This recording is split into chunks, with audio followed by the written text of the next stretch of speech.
Welcome to the Story Learning Podcast, regular doses of language learning tips and motivation to help you become fluent in any language. With me, Olly Richards. For language programs, books, free resources, and much more, visit StoryLearning.com. Good morning, everybody. Welcome back to the I Will Teach You a Language podcast. Twice a week, when I'm on form, you get these episodes that aim to help you become a better language learner. So I hope you enjoy them. Now, recently I talked about a new project that I'm working on called Conversations. Now, this is, okay, here's the thing. You're learning a language, you're kind of at a upper beginner level, you've been learning for a few months, you're past the beginner stage, and you want to be able to understand native speakers, right? So you need to listen to the language being used. But where do you go to get listening material? The beginner stuff in textbooks is kind of too easy for you now, but you can't turn on the radio or watch TV because it's just too hard for you, right? So what do? That's what I am creating.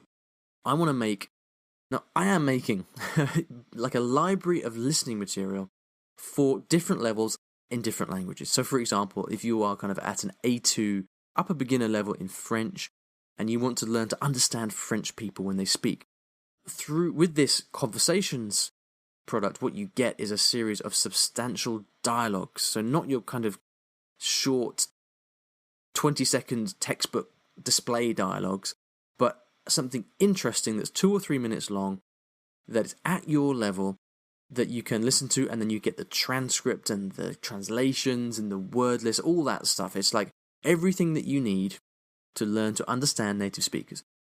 That's what I'm working on. And anyway, the reason I mentioned that is because it's really picking up steam now, and we have samples ready in Chinese, French, and Italian. And I'm looking for some people to help me test those samples. So if you'd like to help me out and get a few of these samples and just use them and tell me what you think, that would be really, really cool. The best place to do that is to come to the Facebook group, which is called Olly Richards Fluency Mastermind. And you can find that, just go to Facebook and search in the title bar, you'll find it. Again, just Fluency Mastermind.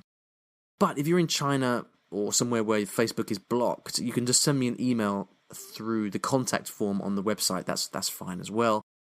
And yeah, I'd really like to get your feedback on this. Let know if you like it or not. And if you do, then I'm going to roll out the full thing in different languages as well, German, Spanish, Japanese. And so let me know if you're interested in that. Now, we've got a very technical question today. Perfect for those of you who are interested in memory techniques and specifically memory palaces. Let's get into the question from Fletcher. Hi, Ollie. My name is Fletcher. I've been listening to your podcast for maybe 2 months now or so, month and a half, something like that. And I've been using memory palaces. I've heard you talk about them and also some other experts out there. And I have a question. I was using a simple technique of a supporting image, like a bicycle, and placing images on that as a way to remember, just like a 10-item list or so. And I find that sticks really well in my mind, and I can remember those images. And it made me wonder, could I do something like that at a memory palace location? So could I put like an image, something simple, instead of something, with crazy action and that, just a simple image, and then at the various points on that supporting image, like with a bike, say the tire or the axle or the handlebars, then put the more complicated, full image with the bright colors and action and things like that. Anyway, I was wondering if you had any thoughts on that or knew of anybody that had done that or any ideas. So thanks. Bye. Hey, Fletcher, thank you for a very, very cool question. It's nice to get into some detail with different techniques. And the thing is that as soon as we talk about this, we're probably going to lose like 99% of the audience. So what I'm going to do is I'm going to back up and talk about memory palaces in general, and then address your specific point at the end, because I think I've got a fairly succinct answer to that, I think. So what is a memory palace? Well, for those of you who don't know, many years ago, so the story goes, Simonides was in a banquet in ancient Greece, and he was up on the stage, and he was talking to the audience. I think he was asked to perform, recite some poetry or sing some songs or something like that for a very wealthy local businessman. And at one point during the evening, there was a knock on the door, and 2 people came and asked urgently to speak to Simonides. So Simonides rushed outside and talk to these two people who wanted to deliver the message to him. And as they were talking outside, disaster struck. There was an earthquake or something, and the entire building collapsed, killing everybody inside. Now, the damage was so extensive that when the rescuers came, they couldn't even identify the bodies because they were so damaged from the collapsed building. But what Simonides was able to do was to remember exactly who was sitting. He was able to identify the bodies by recalling who was sitting where and in the exact layout of the room. Now, the reason he was able to do this was because he would picture himself standing on that stage, and he would go back in his mind and he would see everybody who was sitting at different parts around the room, the table they were at, the way they were reclining on the sofa, what they were doing, what they looked like. And by casting his mind back and going round the room bit by bit, he was able to identify all of the bodies. Now, it's kind of a macabre tale, but this, so the story goes, was the foundation of using location, the concept of location, as a memory aid. So what you do is you don't just try to remember a word or a face or a name, but you actually place that word in your mind in a particular location. It could be in a room, it could be on a sofa, it could be underneath a chair, and then the fact that you've placed that thing that you're trying to remember in a specific location, it makes it much easier to remember later. That's the foundation of the memory palace technique. So if you were going to apply this as a language learner, then what you'd take is you'd start off with a building that you're very familiar with. It could be your living room, it could be where you went to school, it could be your workplace. And you'd identify certain interesting points around that building. So let's say you were using your living room. You might identify the sofa, the rug, the table, a bookshelf, place like kind of interesting stations around that room. And then what you do is you take a list of words that you're trying to remember in a foreign language, and you'd put one word in one of those stations. And then the challenge is to create an image in your mind to help you remember that word that links the thing that you're trying to remember, the word, and the location it's in. So to give you an example, let's say you're trying to remember the Arabic verb, which is to come home, which is yarawah in Arabic, Egyptian Arabic. So what you might do is you might say, okay, I want to remember this word, yarawah, and one point in my memory palace, which is my living room, is my sofa. So I'm going to put this word, yarawah, on the sofa. Right? So far, so strange. But what you do then is you create an image. So you might think to yourself, okay, well, what does this word sound like, yarawah? And for me, what kept coming back in my mind was that the middle sound, the middle syllable in that verb, raw, sounded a little bit like row in English.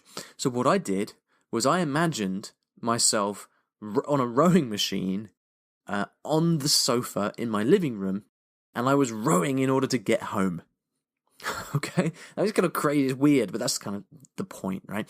So then what I would do whenever I wanted to remember how to say to go home in Arabic is I would imagine myself going round my memory palace, and I would get to my sofa and I would see myself rowing on the sofa to get home, and I would think row, yarawah, and that would be enough for me to remember the word. Okay, now that's the basic idea of the memory palace, and it's extremely effective. It's the most effective memory technique that I know to remember specific words. Now it has drawbacks. Specifically, it can take quite a lot of time and effort to remember one thing. So it's not the kind of, you can't use it to remember everything you learn on a daily basis. It's not fast enough for that. But it's very, very effective if you want to remember specific things. Now, here's where we're going to get to the question, because what Fletcher asked is, can I adapt this technique, and rather than having a room, can I take, for example, a bicycle? And can I place the words I'm trying to remember on different parts of the bicycle? So rather than having the sofa and the rug, can you have the handlebars and the bell and the saddle and things like that? Well, what I would say about that, Fletcher, is that for a start, yeah, it's absolutely possible. You can do anything you want if it works. But what I would encourage you to do is to think about the two key features that make the Memory Palace technique effective. That is, firstly, location, and secondly, recall. Let's take those two in turn. Firstly, location. So you want to create a mnemonic using the location itself. Now, in my example, I used the sofa. That's pretty vivid for me. I can very easily visualize the sofa in my room. Now, can you do that on a bike? I guess you can. If you've got a strong image of a bike, then you can figure out the handlebars and the wheel and all of that. So that's possible. You've got to make sure that you know that you really know that location intimately. Okay. The second one, which I think is more problematic, is recall. Now, the way that you practice recalling words with the Memory Palace technique is by walking through the Memory Palace. So let's say that you put 10 words in your living room as the Memory Palace, right? The way that you would then review those the next day and the next week to make sure that you actually learn them and don't forget them is by walking through the Memory Palace in your mind. So you walk in through the front door, and then you turn left and you go to the sofa, and then you go to the rug, and so on and so forth. And that systematic journey through the Memory Palace is how you recall and test yourself on the words you're trying to learn. Now, can you do that using an object like a bicycle? What's the path through the bicycle? So imagine you've got a word on the back wheel, and then a word on the front wheel, and a word on the left handlebar, and then a word on the right handlebar. Like, can you walk through that in your mind, or trace a path through that in your mind, such that it makes like logical sense to you? If the answer is yes, then cool. I think you've basically got exactly the same. You've got exactly the same conditions as a Memory Palace. I think it absolutely works. So I think you've just got to think about those things.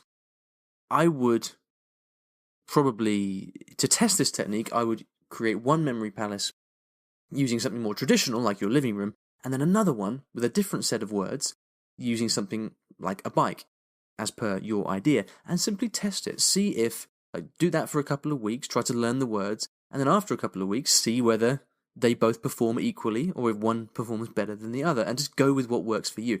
With memory techniques, it's all about one thing, which is you and your mind and how that works. Okay, that's the only thing that matters. So, I love the fact, Fletcher, that you are thinking outside the box, that you're trying to figure out what works for you, and I think the fact that you've come up with this idea in the first place suggests to me that it may well work for you. So give it a go, and come back and let us know how it goes. Thanks very much for your question. I really appreciate it. If you would like to ask me a question, go to iwillteachyoualanguage.com/ask. Now, at the end of every episode, I'd like to leave you with a resource of some kind on the topic of the show. And I have a free memory course that I've created that comes over 3 days, and it's in 3 parts, comes over 3 days, and you learn about the kind of memory techniques that Fletcher's talking about here, and some other more kind of really fundamental skills to improve your memory so that you can memorize more words in the language you're learning and ultimately speak more fluently with less stress and forgetting as well, because none of us like forgetting, right? If you'd like to take the free memory course, you're more than welcome. You can go to iwillteachyoualanguage.com/free memory course. Once again, that's iwillteachyoualanguage.com/free memory course. All one word. Thank you very much for listening, and I'll see you back in the next episode of the podcast. Thanks for listening to today's episode. And here at Story Learning, everything that I do is powered by stories, whether that's writing books, teaching lessons, crafting courses. My mission is to help everyone succeed at learning a new language through the power of story. And we now have comprehensive language courses in over 15 languages, from Spanish to French, Korean to Japanese, and across all levels from beginner to mastery. And you can take a 7-day free trial of any of these programs by visiting storylearning.com/course. courses. I've poured my heart and soul into creating these courses over the last 10 or so years, and we've helped tens of thousands of new students achieve their dreams of learning a new language, all through the power of story. So go ahead and take a free trial. There's no commitment. You can try out our method for free. See if this can also be the breakthrough for you that it's been for so many other people. StoryLearning.com/courses.